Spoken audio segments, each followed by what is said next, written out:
sweet. Christy was a bitch. Boom, boom, boom. It's Christy. Boom, boom, boom. Boom, boom, boom. It's Christy. Boom, boom, boom. Boom, boom, boom. On today's episode, Christy plays with matches.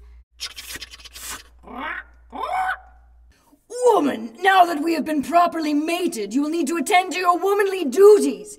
It's not all fun and pruning being the mate of Kevin the Falcon. I will be leaving to fly in my daily circular patterns for no apparent reason. As I am gone, I expect our nest to be adorned with a proper assortment of twigs and ground scrapings before I return. Wait, I don't want to be mated to you, and I don't really see why you think we have. We never exchanged any vows. Did I not dive bomb at your head repeatedly from an altitude of 400 feet, achieving a consistent speed of 310 kilometers an hour? Well, yes, and you managed to drop a poop on my head the 8th time you repeated the maneuver.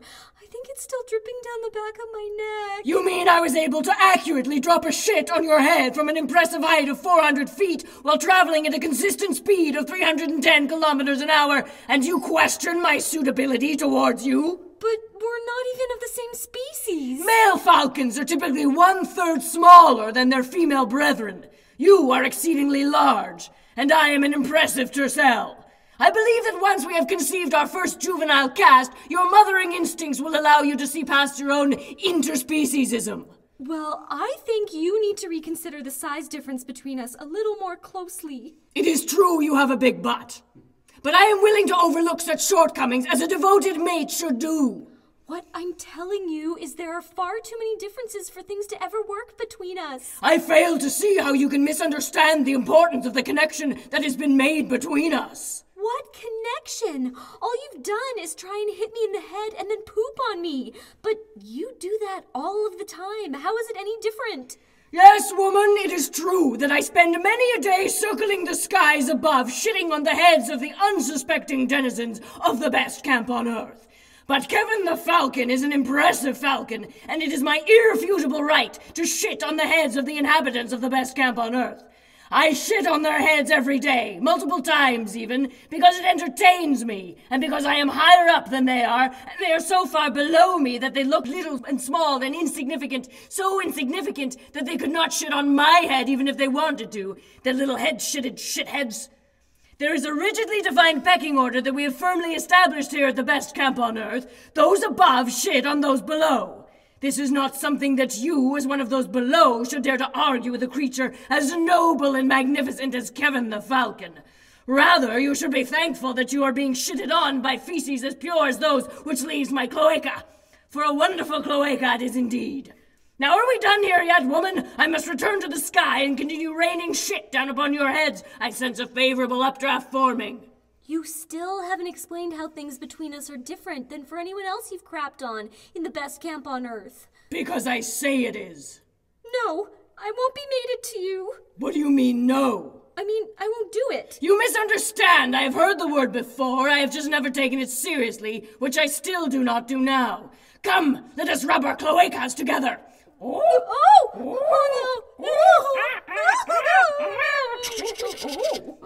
Kevin, there you are.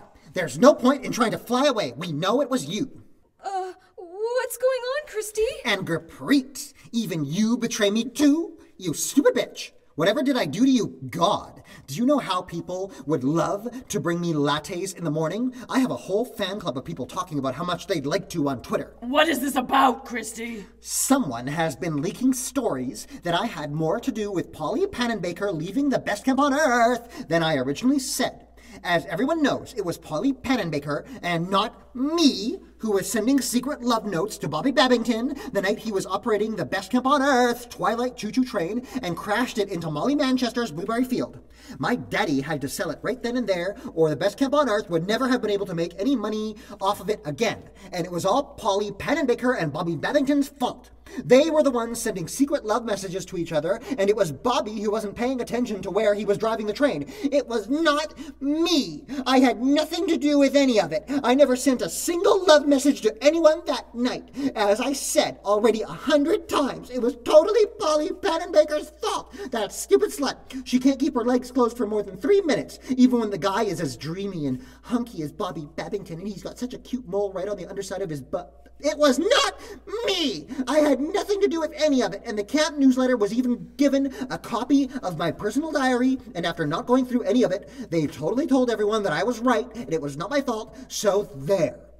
And I don't know why anyone's bringing it up now, but it has to stop. I don't see what you're getting at, Christy.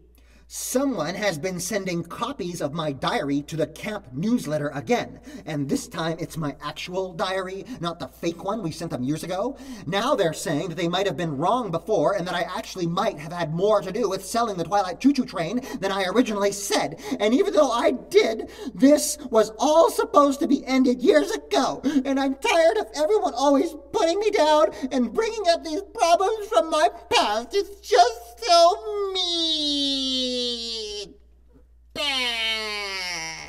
I'm sure we can fix things if we work together, Christy. We've done it before. Forget it. We already know it was you. How could you even think such a thing, Christy? I've always supported you. What about the time when I wanted to be camp leader and you wanted to be camp leader and you totally had more votes, so I had to cheat and now I'm camp leader because you made me have to do it?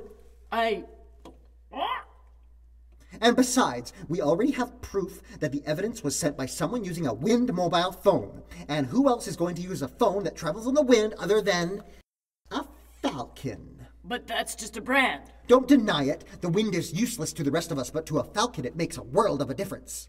But it's just a name. It's a corporate entity. It has not actual physical relation to the weather pattern that you're talking about. Don't try and trick me with your science and liberal mumbo-jumbo, Falcon. Didn't I hear you earlier tell Gurpreet that you were going to catch an updraft before we came in? Why? So you could leak some more documents? Are you totally goddamn leotarded? I have had enough of this. Get him, Shirley. Oh gee, he better not fly up too high because today I've got some serious cramps.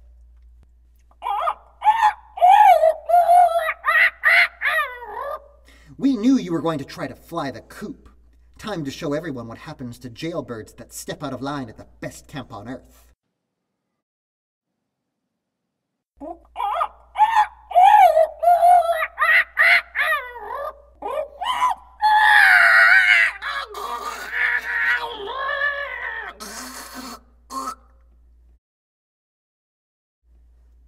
And now you, Gurpreet, you stupid, stupid bitch.